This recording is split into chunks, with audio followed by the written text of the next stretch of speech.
Hello, everyone. Good morning, good lunchtime for many of us here in Central Europe. Good evening for those, especially in Korea. We are very pleased, even excited to welcome you to this session of the Think Tank 2022, Co-Creating Spaces for Peace and Reconciliation on the Korean Peninsula. What steps are women taking towards sustainable peace? My name is Carolyn Hanshin. I am the coordinator for the International Association of First Ladies for Peace in the Europe and Middle East and International Vice President for Women's Federation for World Peace International, representing Europe.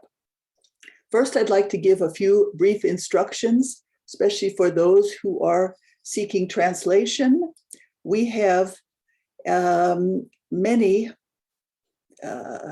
we have a long list of possibilities if you need interpretation: English, Japanese, French, Russian, Spanish, Korean, and Greek. So you go to the globe at the bottom right-hand side of your screen, I think for most of you, and you can click on that language that you want, and you shouldn't have to change it probably throughout the whole session. So I'd like to basically begin by thanking you for joining us today, taking time from your busy schedule. Also, especially thanks to our partners who have been working with us to prepare this event.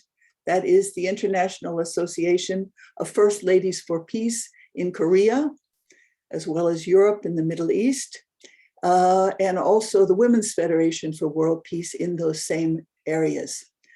It was just 2 years ago, on February 5th, that the International Association of First Ladies for Peace was inaugurated at the Universal Peace Federation's World Summit in 2020 in Seoul, Korea. Actually, just days before COVID began to dramatically alter our way of life. I was able to participate in the launch a month earlier of the first regional Asia-Pacific First Ladies Association in Palau, where the tone was set, I think, for the future of this organization.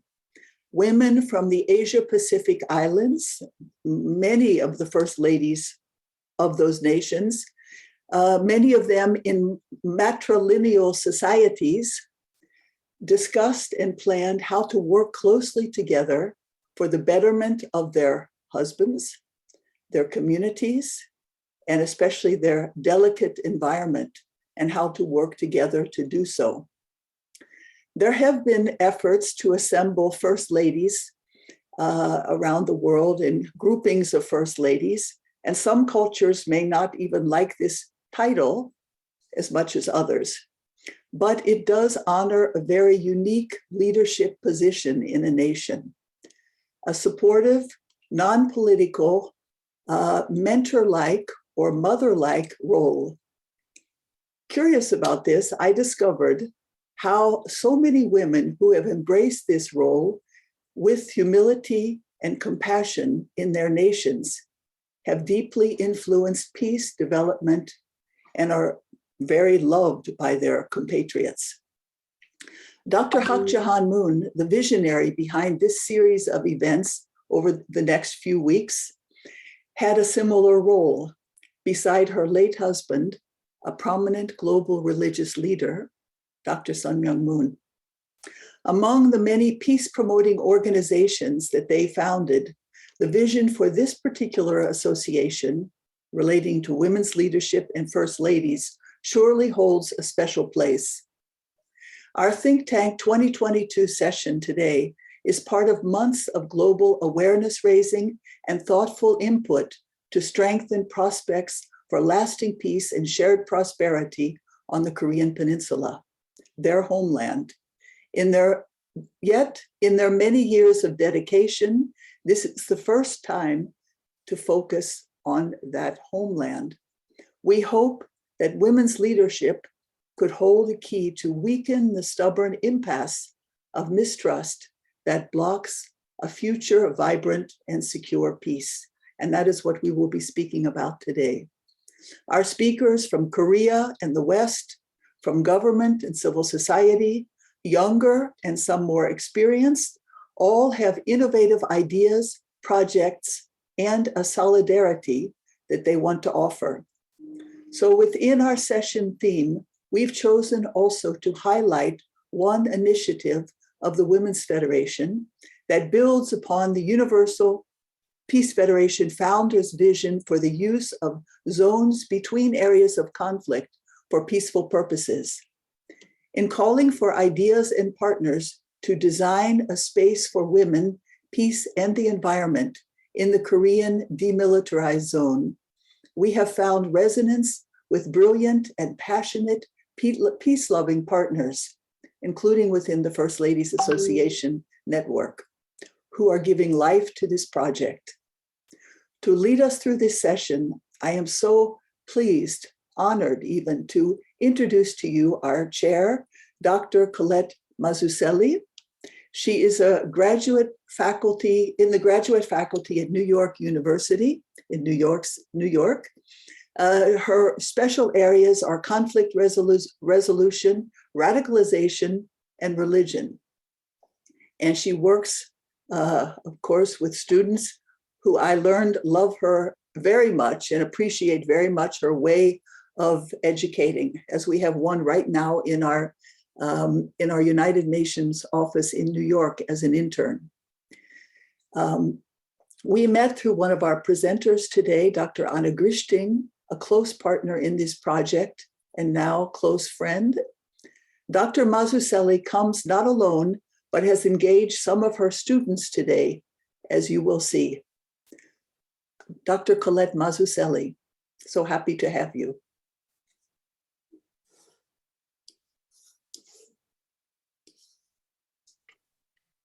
Thank you so much, Carolyn.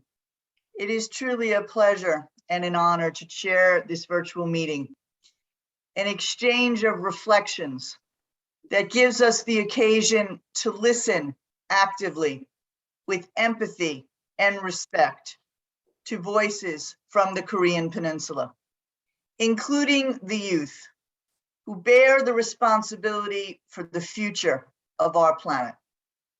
As an alumna of the Global Diplomacy Lab, my thinking about the power of youth was profoundly influenced by a chapter written for the edited volume, The Demographic Dividend and the Power of Youth, Voices from the Global Diplomacy Lab, the GDL, edited by Erliani Abdul Rahman, Elsa Marie de Silva, and Sonia Peter Anderl. Given the challenges we face today in divided societies, the necessity to create spaces and places for intergenerational dialogue is more urgent than ever. How fitting that this virtual meeting is opened by a First Lady of Cyprus who speaks with us from her experience and understanding.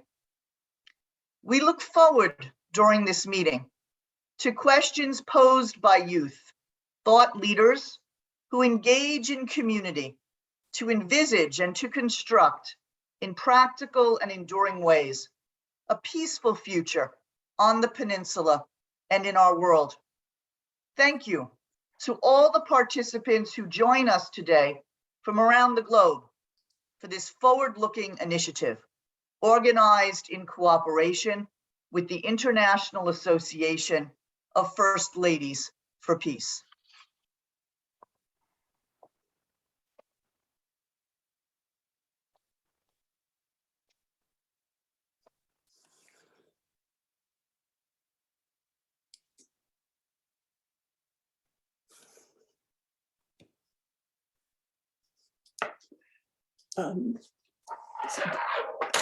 Dr. Mazzucelli, I think then we will introduce could you introduce the first speaker? Huh?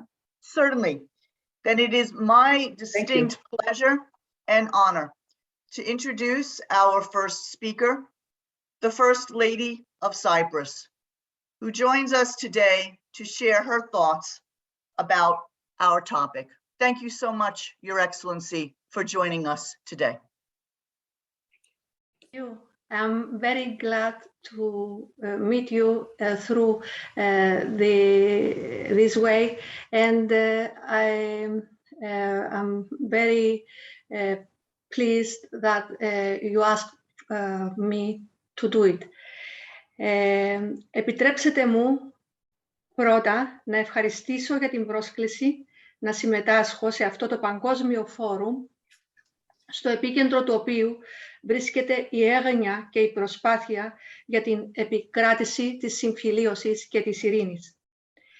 Η προσπάθεια αυτή είναι άκρως σημαντική, γιατί δυστυχώς στο μεγαλύτερο κομμάτι του πλανήτη μας οι λαοί βρίσκονται αντιμέτωποι με πολεμικές συγκρούσεις ή απειλή χρήσης βίας και τις συνέπειες τους. Και λέω δύο φορές δυστυχώς, γιατί οι τραγικές εμπειρίες του παρελθόντος δεν ήταν αρκετές για να αποτρέψουν την επανάληψη παρόμοιων εμπειριών.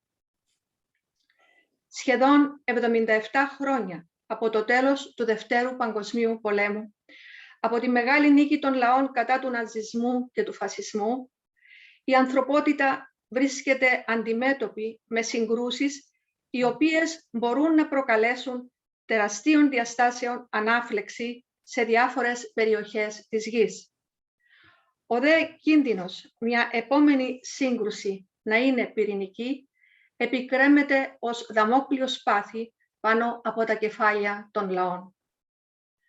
Για 2 χρόνια τώρα, σχεδόν σε ολόκληρο τον πλανήτη μας, ζούμε με το φόβο και τις συνέπειες της πανδημίας από το COVID-19.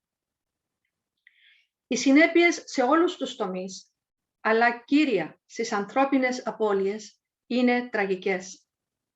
Ωστόσο, ακόμα και σε αυτές τις συνθήκες που απαιτούσαν αλληλεγγύη και συνεργασία ανάμεσα σε όλα τα κράτη και παρά τις εκκλήσεις του Γενικού Γραμματέα in all areas, but primarily in human losses and are tragic. However, even in these conditions, which demanded solidarity and cooperation between all states, and despite the calls of a ceasefire issued by the UN Secretary General, there has been an escalation of conflict and an increase in human suffering. Those for us who live in countries across the Mediterranean Sea freeze at the thought that this blue sea has drowned children and is tuned into a sea grave for thousands of people. Thousands of lives were lost and continue to be lost. People running away from war, hunger, the effects of climate change, seeking safety and a future for their children and families. Grave responsibilities lie with the European Union and those states that instead of working and contributing towards solving the causes of the uprooting of people and being made refugees, they are building walls. It is a disgrace to the so-called civilized world.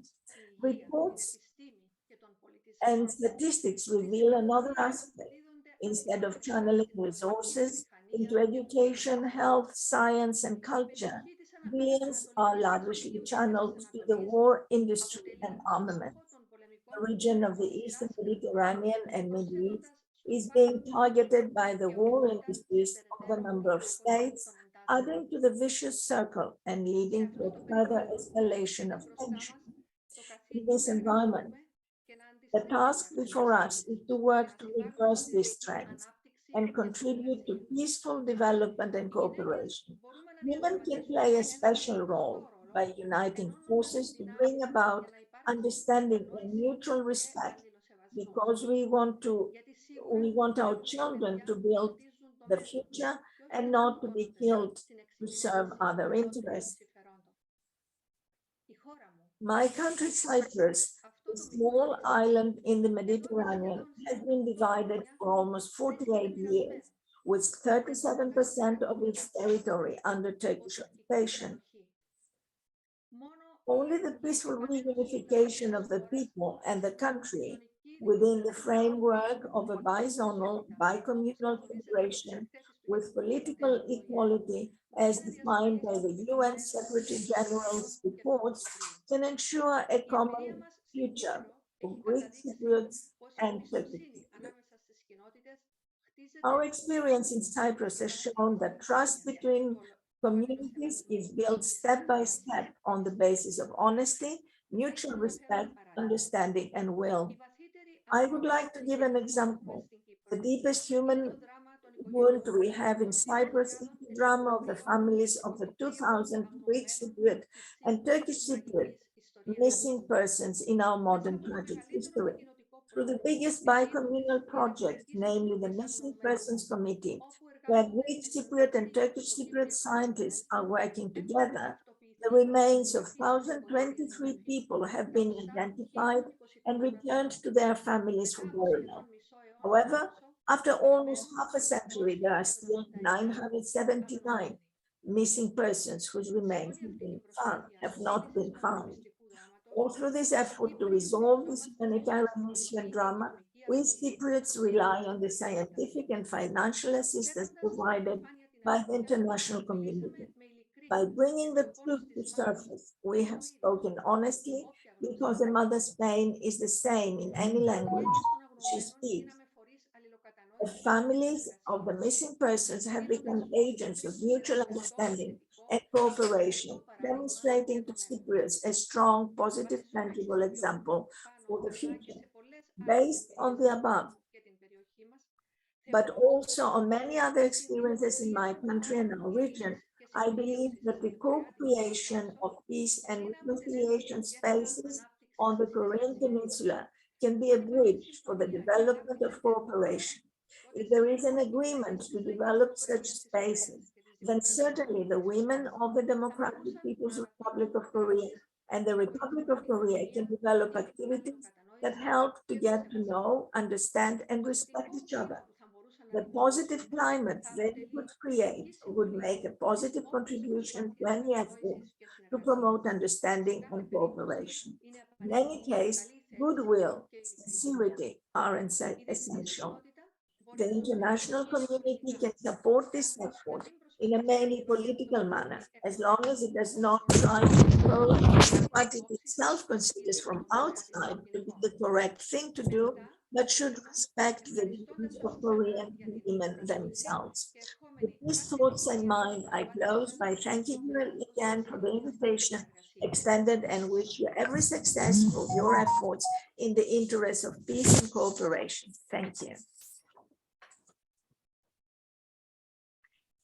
Thank you so much, Your Excellency, for that wonderful and insightful presentation. Her Excellency, Mrs. Elsie Christofia, is born in Cyprus, wife of the former President of the Republic of Cyprus from 2008 to 2013. She has 3 children, 2 daughters and 1 son. She graduated from the Moscow Institute of Social Sciences, is interested in theater, music, and art in general. She's active with several humanitarian and cultural NGOs and serves as a member of the Central Committee of the AKEL Party. Your Excellency, thank you so much again for that beautiful and warm presentation. We are truly touched by your presence here today. Thank you. Thank you very much. Please. Next, I would like to introduce Dr. Anna Grichting-Solder, the founder of Border Meetings, a Doctor of Design, a DDDS from Harvard University, 2008. Dr. Grichting is also a Diploma in Architecture from the University of Geneva. She is a Senior Fellow at the Institute of Environmental Diplomacy and Security at the University of Vermont, and a dear colleague and friend. Anna, we look so much forward to hearing your presentation today. Thank you. Thank you very, very much, Colette, for this very kind invitation, and also to Carolyn and all the organizers and Women's Federation for World Peace. So I'm going to share my screen and start my presentation. Please do let me know if you can see my screen. Is everything working? Wonderful, Anna, wonderful. Okay, perfect. So thank you again. I'm going to talk about the Korea DMZ Peace Incubator for Women, Peace and Environment in the DMZ, with whom we're collaborating with Women's Federation for World Peace and also Dr. Colette Mazzucchelli at New York University and many other stakeholders. So the background for my approach to this work is also women, peace and environment. And Wangari Maathai in 2004, when I was starting my PhD on Cyprus, was the first woman to get the Peace Prize with a project linked to the environment. It was the Green Belt in Kenya. So the work is very much rooted in women, peace and environment. I'm very honored, actually, I would like to say, to come after Her Excellency, the First Lady of Cyprus, and my PhD was on the Cyprus buffer zone, and I was very honored actually to meet the First Lady and her husband in some occasion in I think it was a British embassy in Cyprus. So it's a great honor to be with Her Excellency today. And Cyprus is very near to my heart, and also where some of this work was conducted. So I would just like to mention that the importance of environmental peace building. Yesterday opened the second International Conference on Environmental Peace Building. So it's a very important and emerging field. I will also be presenting some of this work tomorrow. So you're welcome to join us tomorrow morning at 9 a.m. So I'm an architect and urbanist. So my work is really also very spatially rooted. My work started in Berlin at the fall of the Berlin Wall. And what I designed a space of memory and also ecology for the Berlin Wall. But I was very interested in how this space transformed, how the Iron Curtain transformed. So what's really interesting is that there was an initiative, a bottoms-up initiative in Germany to save this space as an ecological belt. And this is actually what happened. So you can actually cycle all the way through Germany on a bicycle through the former border. I presented this in Cyprus for the 20 years of the German unity, and it was also the UN Year of Biodiversity 2010. This was at this was hosted and supported by the German embassy at the Cyprus Media Center. So the idea was to show this example of what had happened in the former border of Germany, and to say, well, how that could inspire also future projects for the buffer zone. Here you can see the Cyprus buffer zone and the DMZ in Korea. So how I started to look at both of these landscapes as future ecological landscapes of memory. So here, this is a conference in Korea. So as you can see, as an architect, an urbanist and peace builder, we're not sort of looking at how to create the walls or build the walls, but really how to transform these spaces of division. So this is one of the representations. I just, created this Cyprus Green Landscapes Laboratory, looking at biological and cultural diversity, a multi-scalar approach. So looking at the parcels of the walled city, but also at the whole regional approach. The regional approach is obviously very important in all these political situations, but also actually in biodiversity conservation. And any kind of biodiversity or environmental conservation is very important to look at from a regional perspective. So these were different scenarios that were developed along the buffer zone, going from marine nature reserve for monk seals. As I was talking about the regional approach, actually these monk seals have been spotted around this area, but they're also spotted in the area between Greece and Turkey, which is actually the contested area in the sea. So these endangered species are often in these contested areas. So it goes also to copper mine remediation, organic farming, eco-museums, a solar campus in the former international airport, the Green Line Heritage Garden of Forgiveness, archaeological villages, wetland remediation, and an eco-city, which is already, other ideas for this have been developed in near Famagusta, Varosha. So these are just some of the endangered species that have been actually observed by scientists, Turkish Cypriot and Greek Cypriot scientists in the buffer zone. And this is the famous monk seal. In red, you can see the territories of the monk seal. So obviously these seals cross all the borders. And also the mouflon, which is a specific animal in Cyprus. And actually the scientists, when they went into the buffer zone, they found that actually they had taken over this abandoned village in Varicea, the Mouflon. There's also birds, of course, there's migratory birds and different habitats where some even endangered species have, re-emerged. And one of the ideas behind this is how do we transform this military landscape? So one idea is really you can transform these, the lookout posts into field stations and observatories. So there's kind of an archaeology of the conflict. So this is a project we did with my students also, looking at the riparian restoration, these rivers that cross obviously the DMZ. So how do we restore them? Here you can see the wildlife, you can see the women, the youth, the people enjoying these restored areas. And these are the copper culture, these are the copper mines also, which are actually in and within the, close to the buffer zone. And a lot of them have been abandoned. And copper was actually, the name Cyprus comes from copper and was associated also with Venus and Aphrodite. So the idea is we could reignite in fact these kind of feminine matriarchal cultures and also remediate these copper mines into these cultural, archaeological and memory landscapes. We were also looking at this idea of a park, a peace park in Nicosia. And my work was also translated into an art exhibition, which happened in 2012, which was funded by the European Union. So I was looking at chess sets as representations of territory. So it was a way to translate this idea in another form. I also created a spatial sound musical project called The Seven Sleeping Saints. This was sort of across the border as well. I won't go into these too much, but I was actually there when the Annan Peace Plan was voted in 2004. My first visit was in 2003. And I was also blessed to meet Michael Muller, who was at that time the special representative for the UN. And thanks to him, I was able to visit the UN and develop this project with the Harvard Program on Conflict Research. And the idea was to say, maybe there is biodiversity, and with scientists, we could, observe this.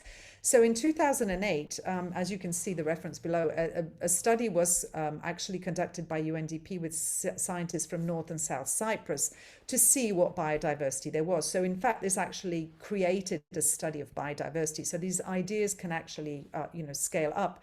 And following this in 2010, I was funded for a workshop with scientists from North and South Cyprus, with artists, with Salim Ali, a specialist in environmental peace building, with members from UNDP, UNEP in Geneva, IUCN, etc. So the idea was really bringing this idea and also looking at a tool for digital mapping of this area, because it's difficult to collaborate across these borders. So how can we spatially engage these people across the border? And the result was this kind of prototype, which was on National Geographic. So as part of Geneva Peace Week last year, where we were collaborated with Women's Federation for World Peace and our project on the Korean demilitarized zone, we tried to engage different stakeholders all around the world, different people who had already worked on these. There's one wonderful example in Cyprus called the Home for Cooperation, which I visited many times, where there's been many conferences, which is actually situated in the buffer zone. There's also the Association for Historical Dialogue, very important to rewrite the history in a more inclusive way, in a more peaceful way. So these spaces already exist. They were supported and funded by some of the embassies. And as you can see, it's actually in the UN buffer zone, and it's a building that's been rehabilitated and regenerated. So now we're going to come across for the women across the DMZ, and I think there's a lot of history, which some of it Carolyn Hanchen has already given us, but just to say there is a precedent for women working across the DMZ for peace. There have been peace marches across the DMZ, Korea Peace Now, also women engaging. And this is actually when women from North and South were able to meet and actually go to Mount Kumgan in North Korea, a very sacred mountain. So there's already been a precedent for these physical meetings. So this is very important to work on. And we have one of our, I was mentioning the stakeholders. So why we are situated in Geneva and in Switzerland. So Switzerland is considered a neutral nation and has a presence in the Korean demilitarized zone with the Neutral Nations Supervisory Committee. And so thanks to Caroline, one of our sort of partners is Major General Urs Gerber, who unfortunately couldn't be with us today, but he's also President Foundation for Swiss Armed Forces. So it's also very beneficial for us to reach out to these people who know the DMZ, who have also an experience and knowledge of the terrain and also the military, the military terrain. And what's interesting is he actually has a memory of these. He was there when these women crossed the DMZ. So it's very important to bring all of these people together. So he will, also be working with us in the future. I visited and presented the DMZ Peace Park project in 2009. I was invited to present the DMZ Peace Park project to, this was General Joss and Katsparis. So I just wanted to say this is actually in Panmunjom. There's some buildings with the Swiss flag on them. And so the idea is, of course, looking at spatially also these, what could be the future uses for these spaces. So it could be that, these could be transformed also in the future. Now here I'm just looking at also the other stakeholders and youth. Here this is thanks to Colette, one of her students, who is interested to contribute also to the project. And the sacred sites, I just mentioned Mount Keumgunsang. So this is where the women met, and also this importance of these sacred sites, which are common to both sides in Korea. They sort of predate the conflict. So these are important sacred and spaces where these meetings can take place. So we were talking about, youth, women and NGOs, the importance also of bringing the youth around the table. We had also 2 young Koreans who contributed to Geneva Peace Week and who've been conducting surveys with the Mireille project. So they're really aiming at young people in their 20s and 30s, building bridges with North Korea. So today we're very, very grateful also to have a young North Korean with us today. So we're really building up these networks of the youth. So we also, I mentioned before, the birds and the cranes. So this is a project which I've been which I know very well, which is the Crane Foundation. And there's also the project turning the DMZ into a peace zone. So there are many organizations who are working on this. Professor Kyung Do-soo is one of them, but it's very important, obviously, the roles that NGOs will play in it before it actually becomes an official project. So it's very important to prepare the terrain for the future solution. This is also a young student from New York University. She's Korean and she's also wants to contribute to this project. Now we're looking also at earth rights, nature rights, and human rights. I also collaborated with People for Earth Korea. The former Minister of Justice of Korea is the executive director, and she's very interested in looking at the rights of earth jurisprudence, which is the rights of Mother Earth, the rights of rivers, the rights of mountains, which we are seeing increasingly being developed and integrated into our legislative system. So that's also a very important approach, with this legal approach to recognizing the rights of nature and the rights of the DMZ. And here you can actually see a mapping of these endangered species along the Korean demilitarized zone. Also, the sort of human rights, people's rights, and as we were saying, nature's rights are very important. So we're also collaborating with a specialist in indigenous rights, human rights, and people's rights. So it's also about going from the ego to the eco, from human-centric laws to more earth-centric laws. So integrating all of these into the project. And of course, conserving biodiversity through this environmental peace building.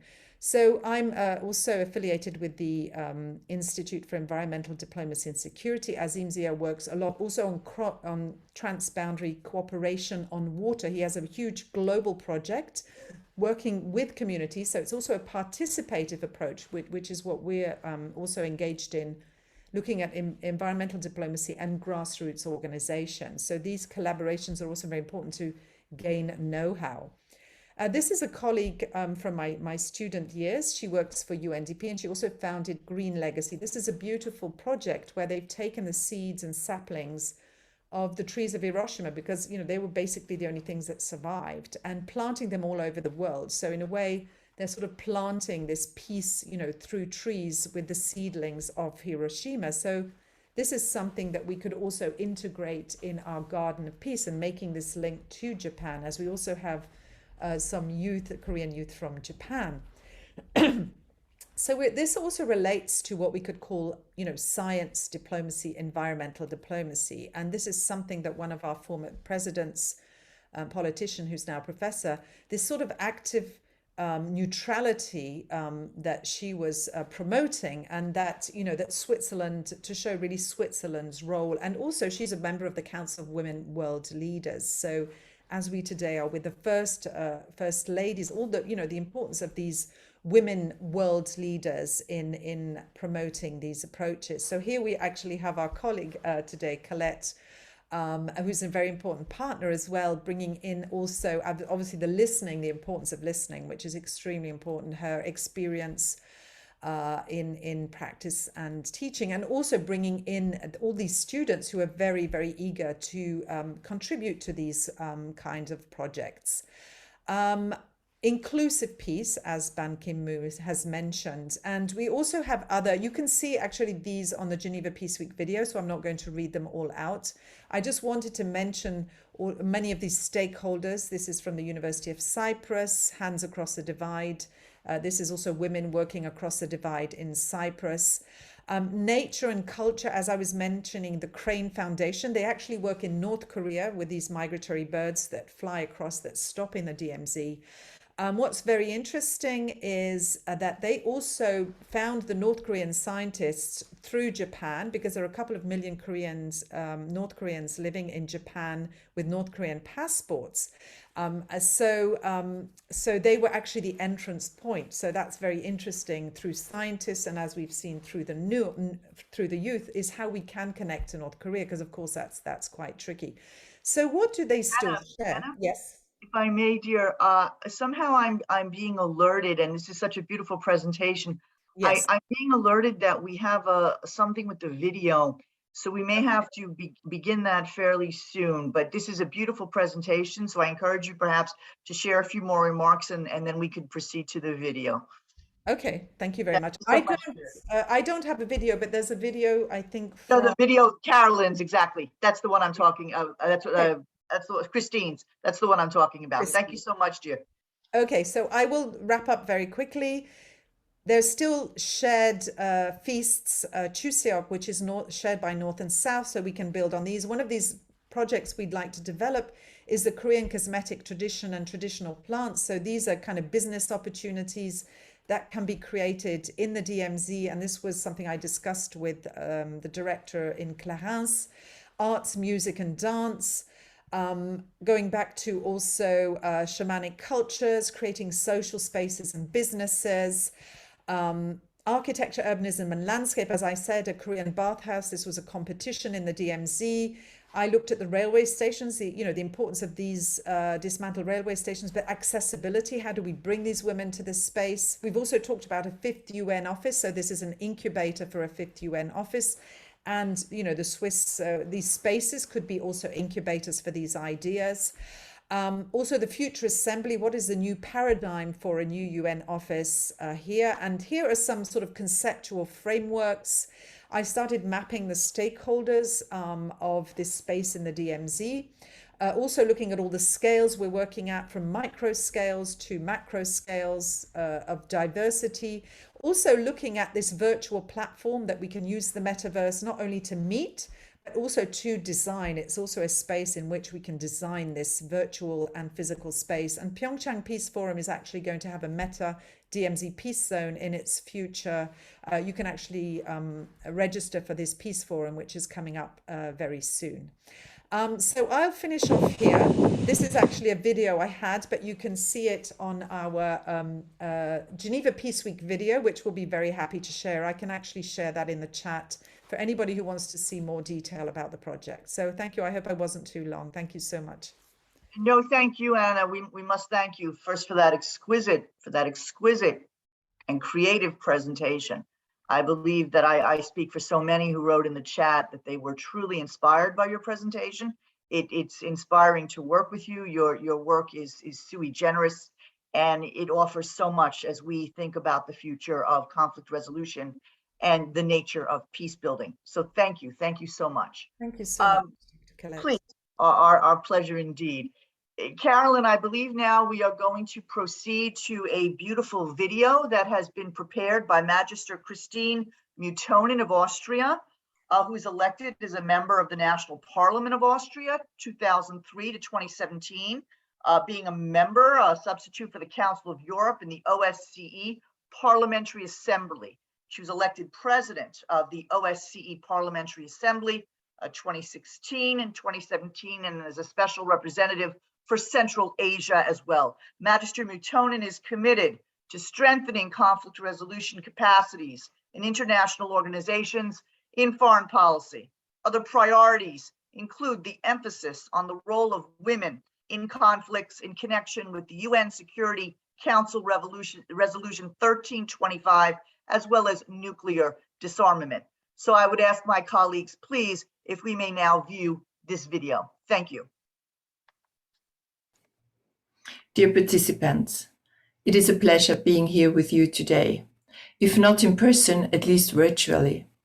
It is a very important issue for women creating and taking over spaces for themselves. Having a closer look at cities, for example, you will find that public spaces are often found to be the domain of men, and even public playgrounds the domain of boys. So there is a necessity to create spaces for women even in daily life.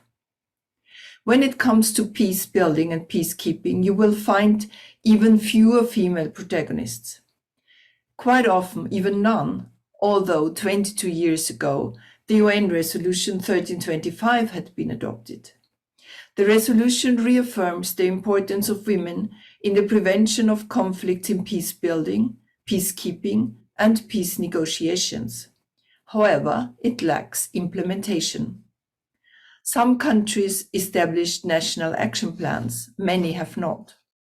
So it is a very valuable and important idea to create virtual and actual spaces for women. The aim is to give women a structure where they can meet in a secure, inspiring environment, thus using their enormous potential, knowledge, and creativity. In such spaces for peace and reconciliation, I'm sure that creativity will grow and common visions will be developed across all borders, even and especially across those borders in our minds. A debate and a reflection on, with and through culture certainly offers an ideal playground. Culture and art certainly is a means to bring women together to get to know and understand each other better. At the same time, we have to think of future generations. How can we prevent to have pre-existing stereotypes and prejudice getting stuck in young girls' and women's minds? And which platform, which space, which environment do they need to make their own experiences with the other, the unknown, with those across the border? We definitely need spaces and options for cultural exchange, spaces for dialogue and experience. In these spaces, women and girls can evaluate the world around them, the world on the other side of the border. They can reflect, discuss, contradict, confront, explain and understand. They can laugh and weep together. Art and culture will help. It will support. This is where peace and reconciliation starts. There are outstanding examples where people gained new perspectives for their lives. Music can play an important role. Playing instruments together or participating in a jointly singing enables relaxation in tense situation, fosters creativity and self-expression, and evokes a feeling of togetherness, creating a strong bond of connection. It can also be a means of escaping reality for a while, which sometimes is needed in the beginning of a reconciliation process. When I tried to bring only a few women together from hostile nations, It didn't work at the beginning. But when we started to talk about the weather, films we had seen, and when we addressed personal problems we were facing as women, the ice broke. Slowly we could start to talk about burning issues. Theater, plays, dancing, or creating common pieces of art and culture. Art and culture has the potential of bringing women together from both sides, addressing fundamental questions which otherwise wouldn't have been raised. Co-designing a space for women, peace and environment in the Korean demilitarized zone is a project with a holistic approach. It is a project with a vision for peace. Bringing women together in a virtual space is the first and very important step. The second step will be a common project or common projects by women on both sides along the border in the demilitarized zone. And the third step could be to find ways to open up the borders for women to actually meet and embrace in the demilitarized zone to continue the work on common projects. Thank you very much for your attention.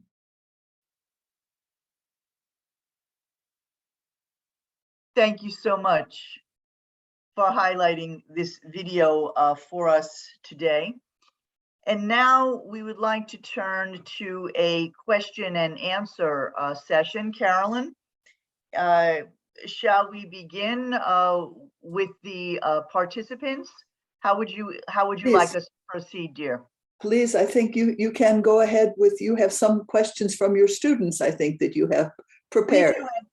We do, Carolyn, and I think after that inspiring video by Magister Mitonen, I think that one of the first questions really is, how do we envisage that projects, holistic projects for the possible unification on the peninsula could bring more unity to the region? And I think Dr. Grichting has showed us so many potential projects that we could engage in. And I think one of the questions is, what type of specific project, and perhaps Dr. Grichting, you can join us here in this discussion with the candidates and those asking questions. What type of particular project might we envisage in a place for unification in the peninsula? Please go ahead. Should I? Yes, please, you can begin, and I think that the others will chime in, dear. Yes. Well, maybe I'll build on what Her Excellency, the First Lady, spoke of. She spoke about the work on the missing persons in Cyprus, and that's something that I've followed as well. I actually attended an event in Germany with some of the missing persons from North and South Cyprus. And Sevgil Uldag, she'd written a lot about, they're saying our common pain is our common future.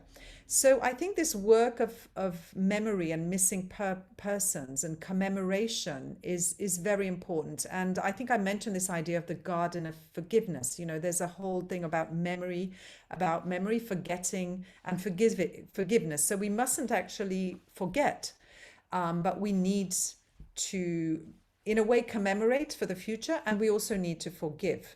And I think a lot of the work that's being done in Cyprus is about that. The missing persons is about this. It's a process. So I think in Korea, we have many victims because it's not just North and South Koreans. As in Cyprus, you always have also all the soldiers from around the world, the allies who were also victims. You have journalists who were victims. So there are many, many victims. And now that we also have, when we talk about the Japanese, we could say, there's also a lot of conflict, with and past histories with Japan. So for me, the work of memory and the space of memory, I think is one place, that we can start this work. And, I think this idea of a landscape of memory, not a monument, but starting with landscape and ecology. And this idea for Cyprus, it's also that saying, what are the positive evolutions, which is obviously the biodiversity, the nature, which has, come back alive again.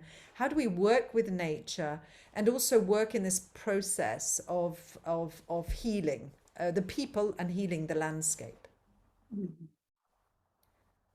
Indeed, and I think the key word that you mentioned, Dr. Grichting, Anna, is holistic.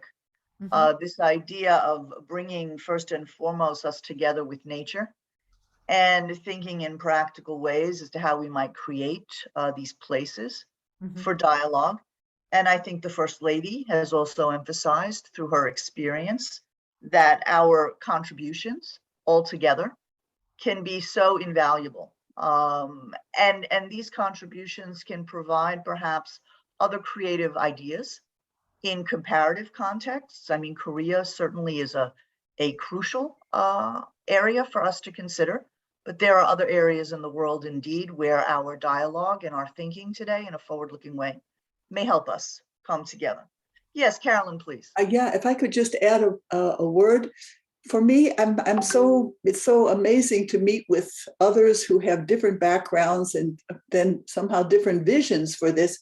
From my side, working in the area of human rights, working at the UN with women, conflict resolution, my first idea was to actually establish a place, not thinking necessarily yet of the whole park, the whole environmental area, but really designing a place where women could meet, as we had the experience, when we brought 730 or 40 women to the DMZ, designing a place where the women from the North and the women from the South could come together, free of any kind of bureaucratic kind of constraints, to really work on projects for peace together. And then bringing in youth, maybe eventually bringing in women from around the world. And so there are so many dimensions to this that I find, the constraint is really the political mistrust between the leaders. And if we can do something that builds trust, even at that small place, and it can be accepted by the political leaders, I think there's a possibility of it growing also. Carolyn, I mean, your comment certainly speaks to questions raised about how we can bring these political leaders on board, because of course, I think these holistic approaches are so essential. Yet it is, of course, the resistance of those who are used to more traditional forms of diplomacy, who perhaps are not as open to listening to new approaches and to hearing new ideas, holistic ideas about peace building from the ground up. These are the persons perhaps with whom we have to engage, bringing more women into the dialogues and bringing more women to the table so that we can actually see a process of transformation. And this is once again why I was so inspired to listen to the First Lady of Cyprus, because I think she understands the need to bring these important stakeholders into our dialogue. And that is our challenge. And it is a challenge for us. It is a challenge for the next generation.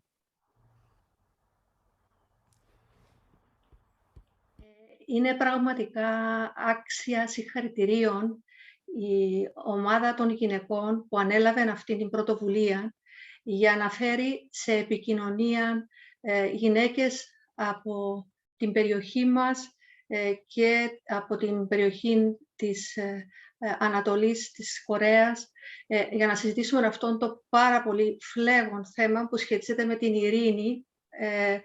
Και πραγματικά στην Κύπρο έχουμε αρκετές εμπειρίες προσπαθειών επανένωσης της χώρας και του λαού μας. Το παράδειγμα των αγνωμένων που ανέφερα πριν είναι έναν από όλα, αλλά είχαμε στο παρελθόν και πορείες γυναικών. Έχουμε συνέχεια εκδηλώσεις μαζί με τις συμπατριώτισσες μας, τουρκοκύπριες και όχι μόνο, και άντρες και γυναίκες. Κάνουμε αρκετές κοινές κινητοποιήσεις προς αυτήν την κατεύθυνση. It is really commendable that this group of women has taken this initiative to bring together women from the two sides, because this is really the way that peace can start being built. And in Cyprus, we have lots of experiences where we brought women from North and South, Turkish and Greek Cypriot women, and we built different projects. And of course, the missing persons, as I explained, was an enormous project that brought people together. And in this general effort, we really wish the international community, the United Nations, the General Secretary can be involved. So all the destructions and all the situations can be improved. All our efforts need to be towards this direction. I thank you for this opportunity, and I thank you for exposing also Cyprus issue, which we can have the opportunity to prolong through this discussion. Indeed, Your Excellency, we thank you. Cyprus is certainly for us a context from which we have much to learn, and we look forward to learning and to listening, coming from this context and then sharing our thoughts with others. Carolyn, I see other questions in the chat. I wanted to check in with you. How much time would you like us to allow for this? Maybe another 5 minutes. Can we start? Excellent. Yeah, No, because we have two more speakers still. Absolutely, absolutely. We have a question from Neela Chipolkati, and after listening to Anna's presentation, that question is how Koreans can use some of the ideas in practice. The political leaders, of course, may not buy into this holistic approach. We need to press on, bringing peace. So Anna, I believe that you had mentioned a number of ideas in your presentation. What idea first comes to mind to you, though, practically, when you think about a place of reconciliation for the Koreas? Well, I think it's a difficult question because I think there's different scales, and the Koreans, I've been traveling there and working as I've done on Cyprus, really on the big vision, because there's a huge opportunity for this large scale approach, which is important also for for ecology, biodiversity. On the other hand, there's also the importance, and as Carolyn highlighted, to start and with a space which can be physical, virtual, but a small space where women can meet. And this has already in a way started. There's already been a meeting, and I would say virtually in a way, maybe we're already a little bit in that space now, with all together and with Her Excellency and bringing together all this knowledge.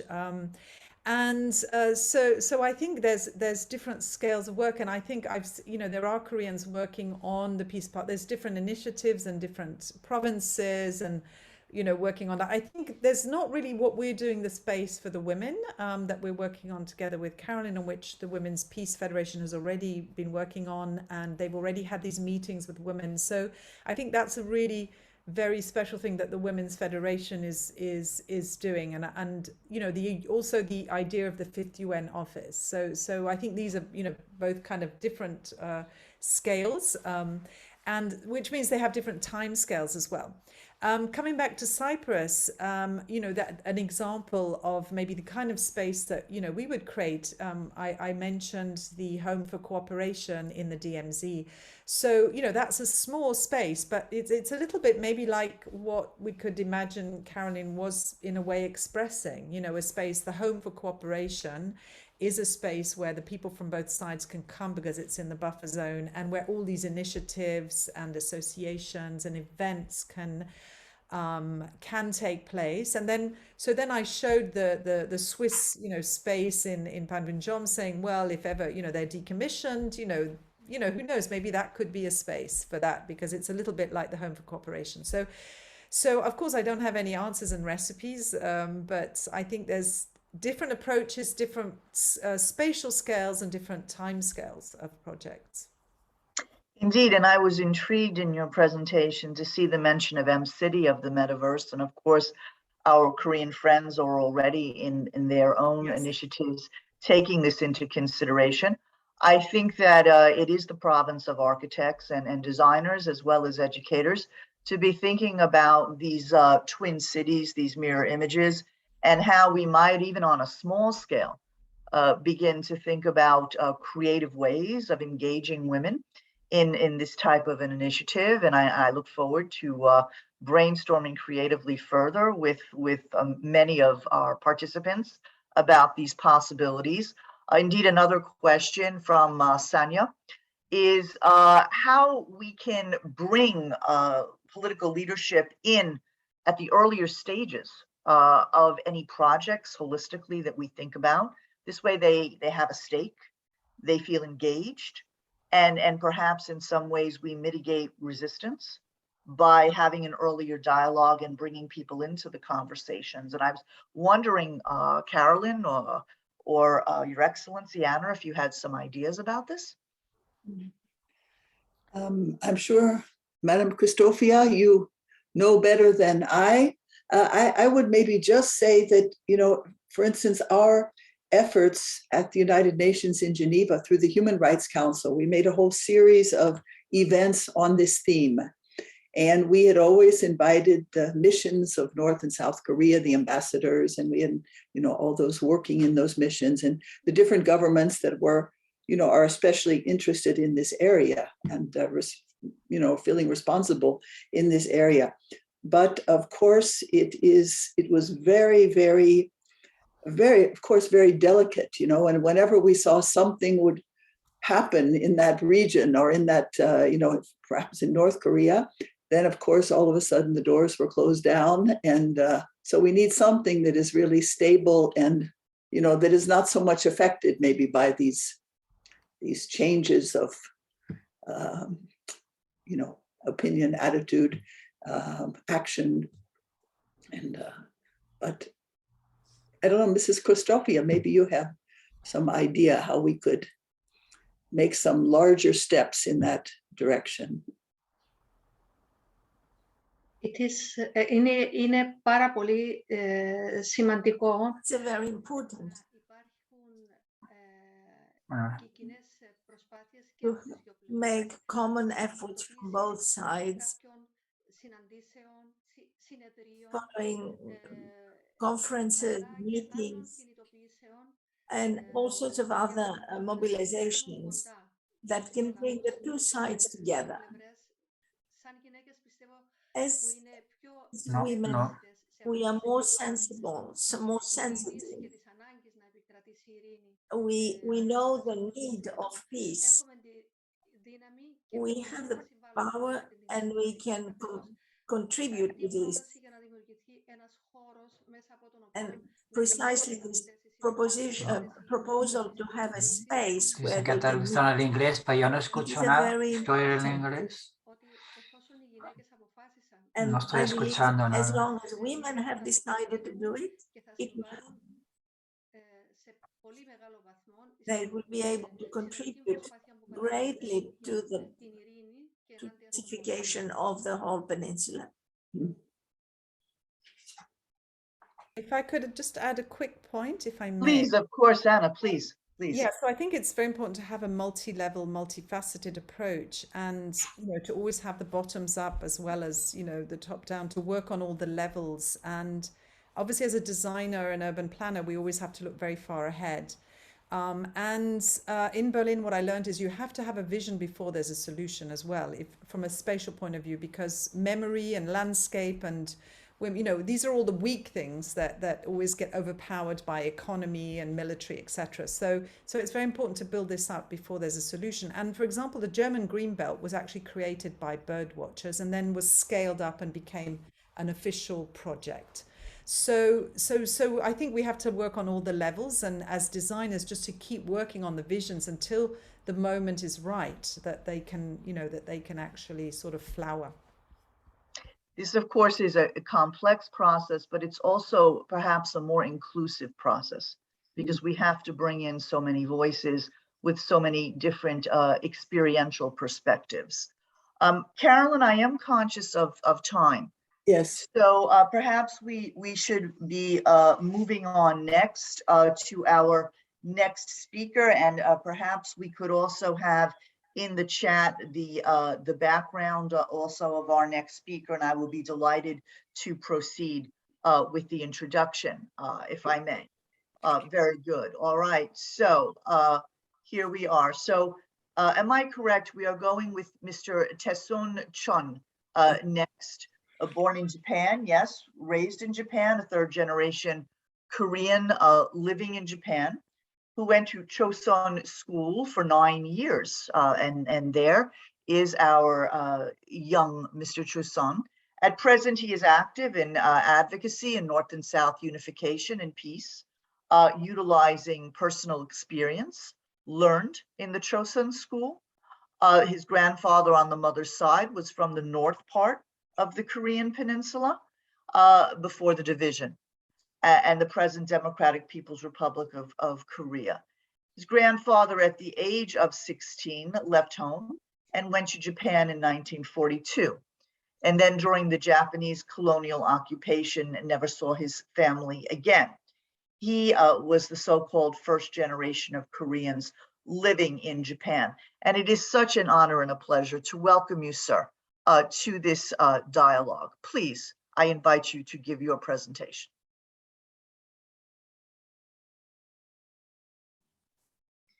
예, 여러분 안녕하세요. 저는 전대성이라고 합니다. 스피치를 시작하기에 앞서 몇 가지 개념에 대한 설명을 해드리겠습니다. 이것은 식민지와 분단에 위한 문제점의 하나입니다만 Hello, my name is Chun Tae-sung. My material grandfather was from the north of the Korean Peninsula before division, and from the present-day North Pyongyang province of the Democratic People's Republic of Korea. 그리고 일본 국내에는 남북 분단을 상징하는 민당과 조선천견이라는 조직이 있습니다. 이번 이야기하는 조선학교는 제일 동포가 많이 다니며 조선민주주의 인민공화국을 지지하는 조선천견계 학교로 인식되고 있습니다.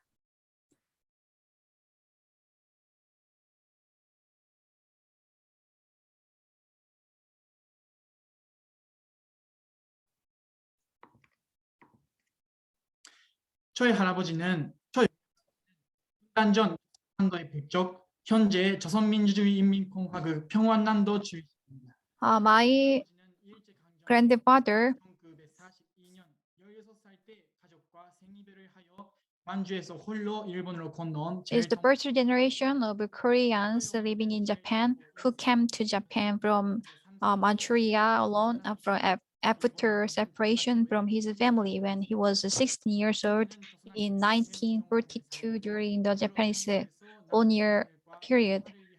I was born and raised in Japan as a third generation Korean Japanese and attend the Korean school in Japan for 9 years. 그러나 현재는 대한민국과 조선민주주의 인민공화국의 두 나라로 분단되고 있습니다. There was only one country on the Korean Peninsula for 500 years. However, it is currently divided into two countries, the Republic of Korea and the Democratic People's Republic of Korea. It goes without saying that the major cause of the division was the Japanese colonial occupation, but it was the Korean War in 1950 that decided the division in Korea. It is called the Korean War. There is 31 countries that have provided the military and the medical support in this war, and it is said that the number of countries related to the Korean War will rise to 61. If materials and the financial support are included. This indicates that the Korean Peninsula has become a random proxy wars in the conflict between communism and democracy. The problem of the Korean Peninsula can be said to be a problem of the war. As the Korean Peninsula was divided due to the Korean War, separation due to colonial rule was exacerbated, And the Korean people had more and more separated families. The 38th parallel was drawn in a country that was originally one, and the country and the family was divided, and the state of armistice continues to become a divided country. 그것은 제1통포입니다. 제1통포는 조선 반도가 남북으로 분단되기 전 일본의 식민지 지배로 인하여 여러 가지 이유로 일본에 가야만 했던 사람들입니다. 분단 전은 물론 분단 후에 현재도 많은 분들이 일본에 살고 있습니다. There is an existence that must not be forgotten when the government considers the unification of South and Korea more concretely. It is a Korean resident in Japan, so-called Zainichi Koreans. Zainichi Koreans are people who had to go to Japan for various reasons due to Japanese colonial occupation before the Korean Peninsula was divided into North and South. Many people lived in Japan both before and after the division. Most of Chinese Koreans have their roots in the south of Joseon at that time, in the present-day Korea, and have family relatives in both South and North Korea. And his or her country is neither South Korea nor North Korea, and he or she is conscious of the Joseon dynasty before division, inheriting the family and national spirit, and living in hopes of peace and the unification of the country. 가장 큰 특징은 무엇일까요? 제1통포란 한국 사람이나 북한 사람도 아니고 주로 조선 반도가 분단되기 전 한 나라였을 때 So what is the biggest characteristics of Joseon school? Chinese Koreans are not South Korean or North Koreans, but people and their descendants who came to Japan before the Korean Peninsula was divided. Having a clear identity as a Korean Chinese is that we have a strong desire to reclaim the country that our grandfathers and grandmothers live in. In other words, the Joseon school has been providing education for the long-term wish for the unification of North and South Korea. For example, at the sports day of the Joseon school, people learned a lot of songs, dances, and music to play for the unification while mourning the division by hosting a single flag. So this song is also indicated that their wishes. The subject of the distance is the picturing a happy day.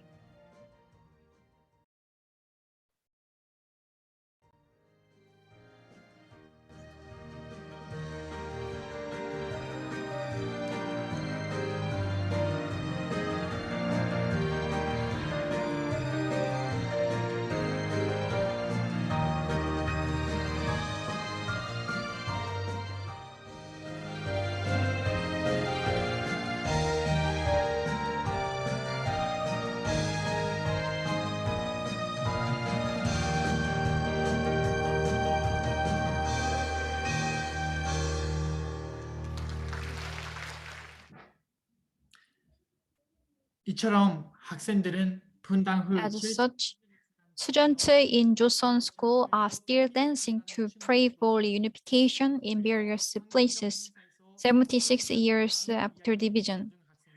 We will also introduce speeches from elementary school students who talked about their feelings for the unification at the previous event.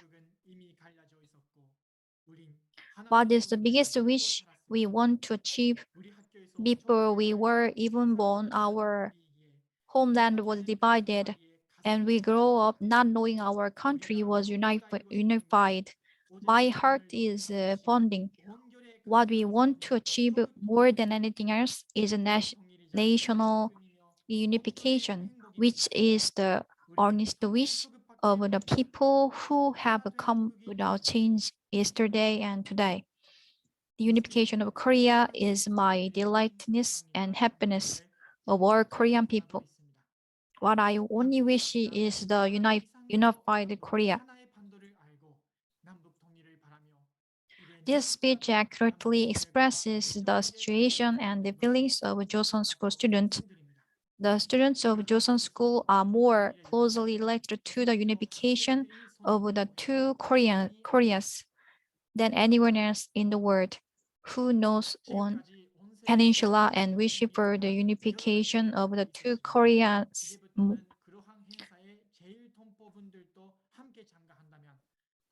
Until now, there have been various events all over the world wishing for the unification of South and North Korea. But from now on, I think it will be a more meaningful event if Koreans in Japan also participate in such events. In fact, in 2019, when the spirit of unification was rising, it was unfortunately canceled due to the coronavirus, but only the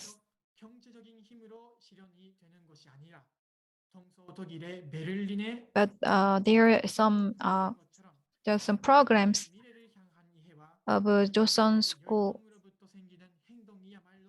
to pray for unification of Korea.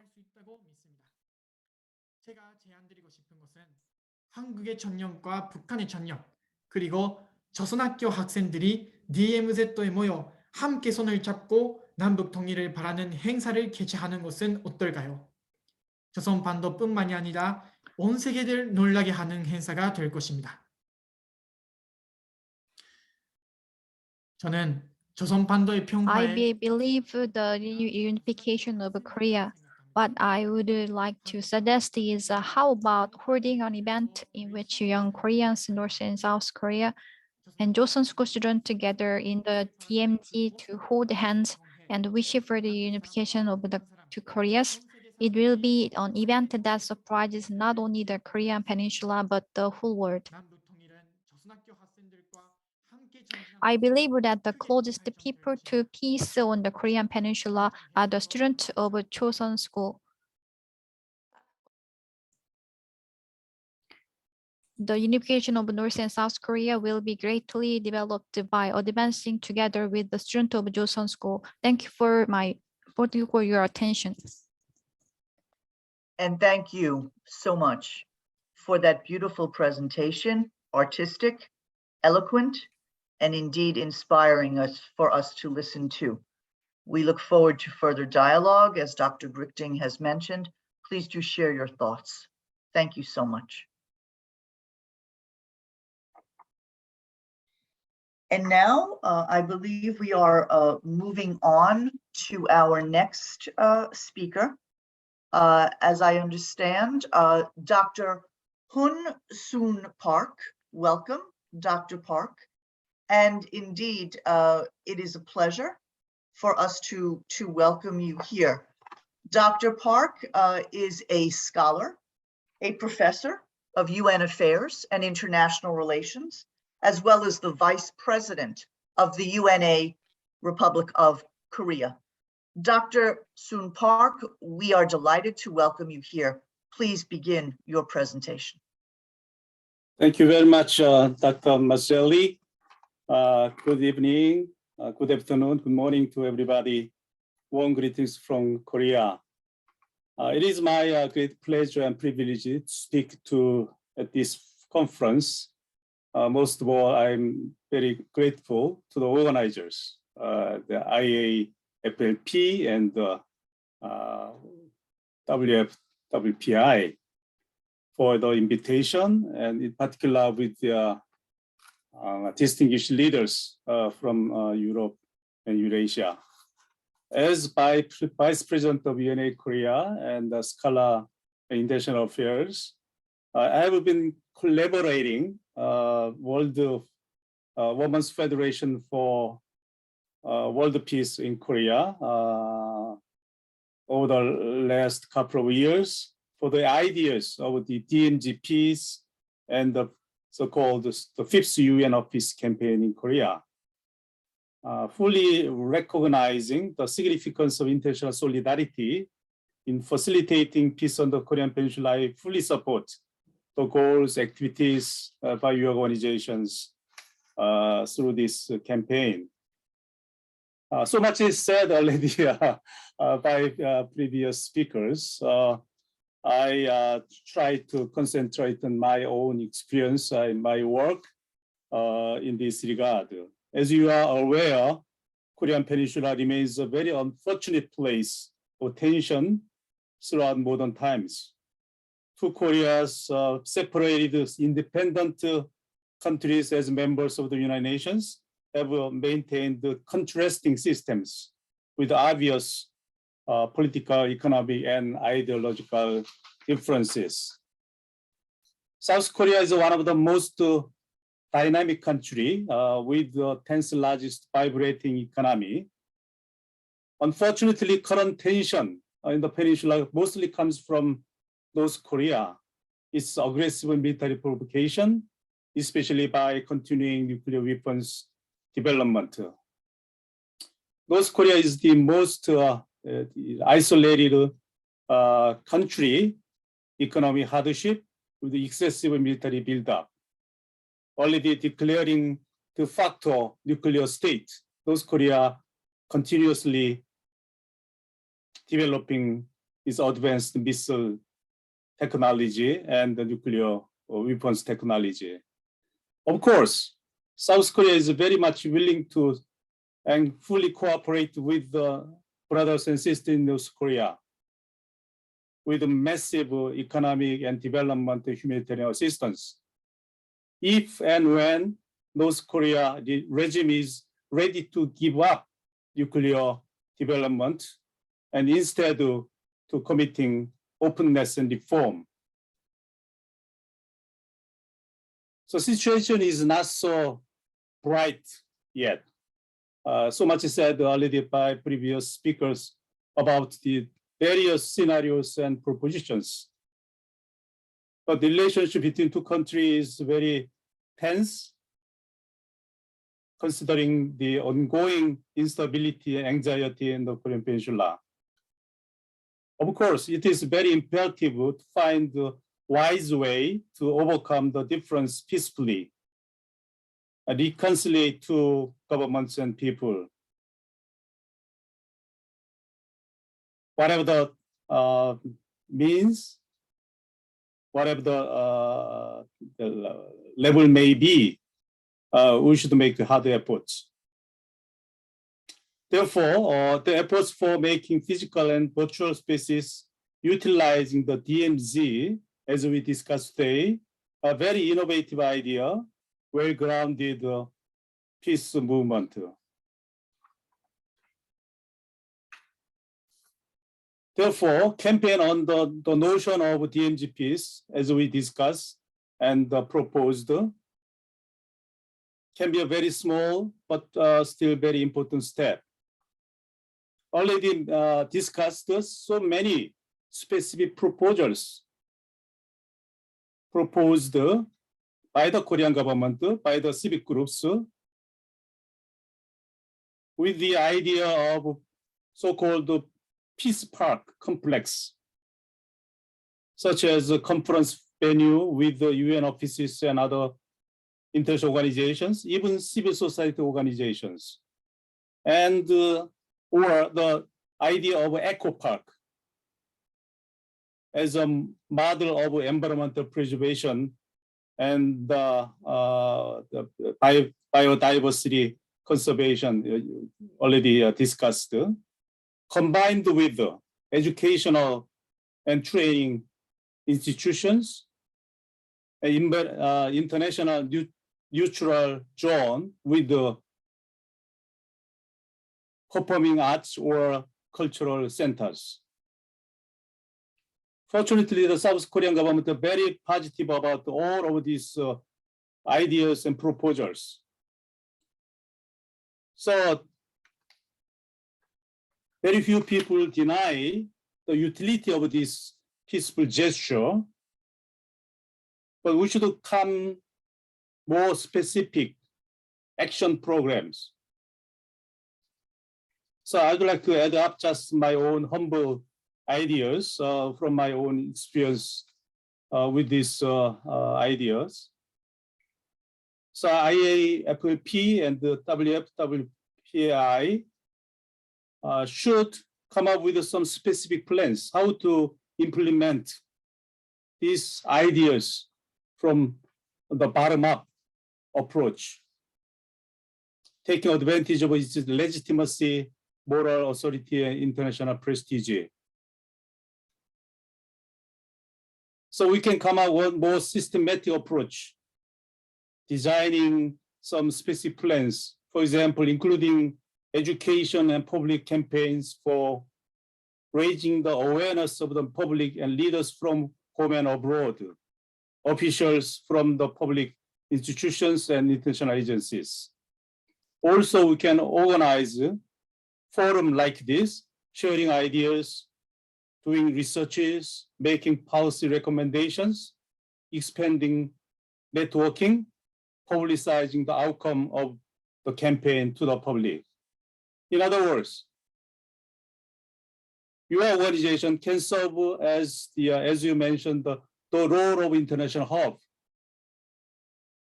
for initiator, for facilitator, for convener, or bridge builder role. Second, we should expand our global partnership. I think that we can go ahead with the UN, cooperating with the UN bodies.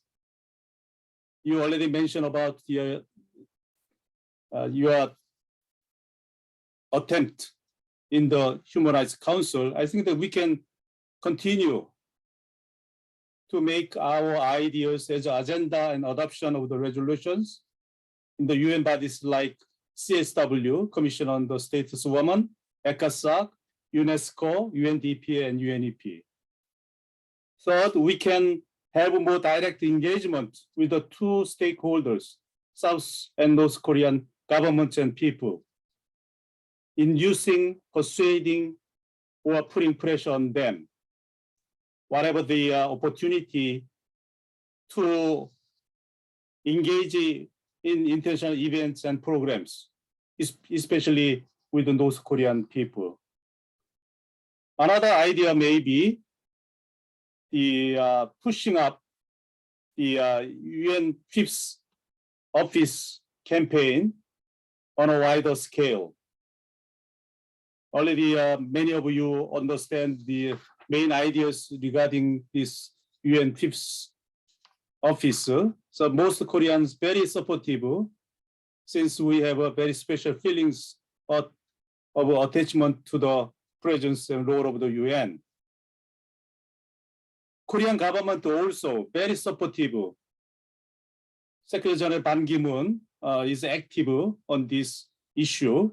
Also, as mentioned, interestingly enough, there are several petitions from the local governments in competition to host the future international bodies in their provinces.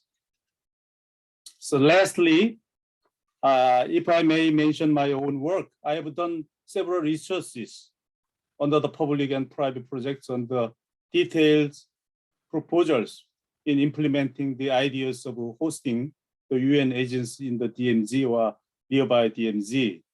UNA Korea, I belong to, also plans to continue starting with the ideas of searching and inviting suitable organizations or even creating new international organizations.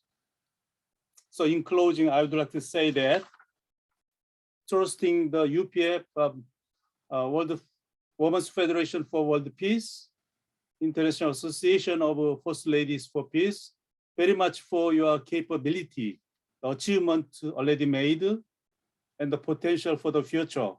I will be happy to collaborating with the leaders and participants of this campaign.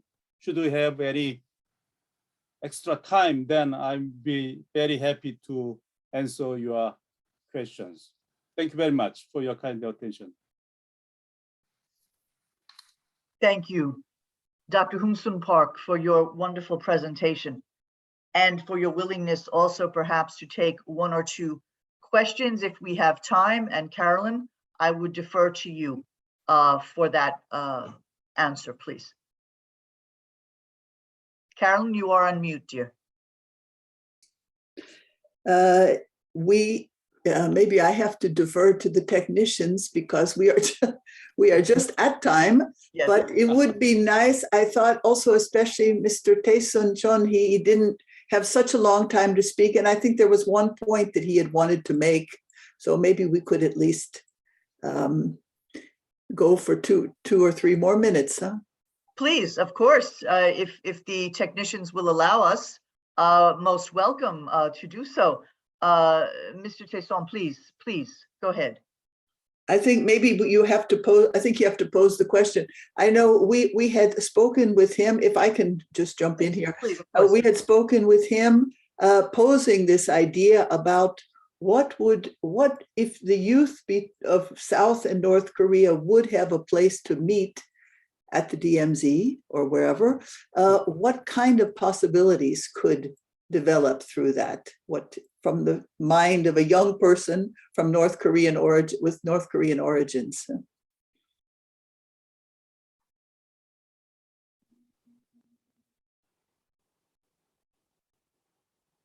May I just intervene? Yes. Please, sir, please. Because I have experience with the Joseon School in Tokyo 15 years ago. As you may know, the organization, the 통일 Foundation created what we call World University Federation about 25-30 years ago. As a chapter in Asia, I was the Secretary General of the Asia University Federation, where the Seoul University hosted the secretariat. So when we had the annual conference of presidents of universities in Asia, we thought it's a good idea to invite Joseon University in Tokyo. So we visited then the university, and then we got good greetings from school, from the professors and the students. They promised they will come to Korea, and we guaranteed permission from our government to greet them. Then we are waiting for their answers, and then they said that they cannot get permission from those Korean government at the time. So I was very disappointed. So I just wondering from John Tae-sun, is it possible, that from your pure, young, passionate people, really would like to be anywhere, any place, with the Korean or any other people, young people around the world. But it's a matter of not us or Korean, South Koreans, but I think it's a matter of your own school, unfortunately. So I just wondering, is there any possibility now you have any way that that you can get the permission and that persuade your university, the school? Thank you. Thank you. はい、日本語でお答えします。実際にその朝鮮大学の教授の方。Okay, I will answer in Japanese. So, students, no Estoy pasando limitation. al inglés, pero no hay traducción. So, En as a inglés tampoco. students of the Joseon school, we are all free. Actually, in Korea, so actually there are some organization, organization, young people, Korean young people and students together. So we will go to Korea, and also Korean people, students come to Joseon school. Chosen University School. So already we have a kind of connection and exchange. So Korean young people cannot go to North Korea, right? So North Korean young people cannot come to Korea. But so there's actually interesting place. It is a Korean young people, students can come, and North Korean students can. Is a chosen school in Japan. So don't you think it's interesting? So certainly, I'm very interested in, that I can make all efforts to really implement those ideas, because we tried it 15, 16 years ago, we couldn't make it. But this time, as you suggested, we may try again then, whatever the level may be, whatever the venue may be, because I'm very much involved with the Korean Model UN, National College Model UN, many other international forum. So I think that it's a great opportunity for me to connect you and promote these ideas into action. Thank you very much. Thank you so much, both to Chon Chae-sung and Dr. Park for this beautiful exchange. And now, if Carolyn, you permit me, I will say introduction for Dr. Zoe Bennett, and then we may proceed with a few remarks from her. So Dr. Zoe Ann Nukolopoulos Bennett is a PhD in Korean literature and folklore, and has studied at the University of Jussieu, Paris, and Yonsei University in Seoul. She is the International Vice President of the Women's Federation for World Peace International, Middle East region. She is also the President of the Women's Federation for World Peace in Cyprus. Please, Dr. Bennett, the floor is yours. Thank you. I would just thank you very much. Say a big thank you to everyone, to our panelists, to our moderator, wonderful Dr. Masuselli, for this so exciting session. Really so inspiring, and definitely there is going to be a follow-up. We want to create a working group, something, and we invite everyone to come with their ideas and proceed, because as we saw, no one is alone. We saw so clearly, especially for those who know the Mediterranean situation, how much the division of North and South Korea reflects the divisions of many parts of the world. And actually, this is the main reason, this is the reason why an international organization like ours, all our group of organizations, is so much focused on at least focusing on one country to unite. And so again, I want to say a big thank you to everyone. Just closing this session, but also I would like to invite you to the next one, because the Global Forum is not finished, far from it. It lasts until tomorrow with another 3 sessions.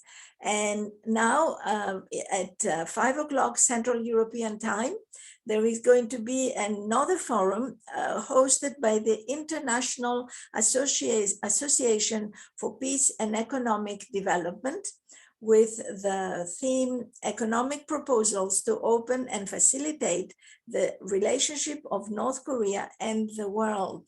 Open North Korea to the world. I think it's going to be exciting.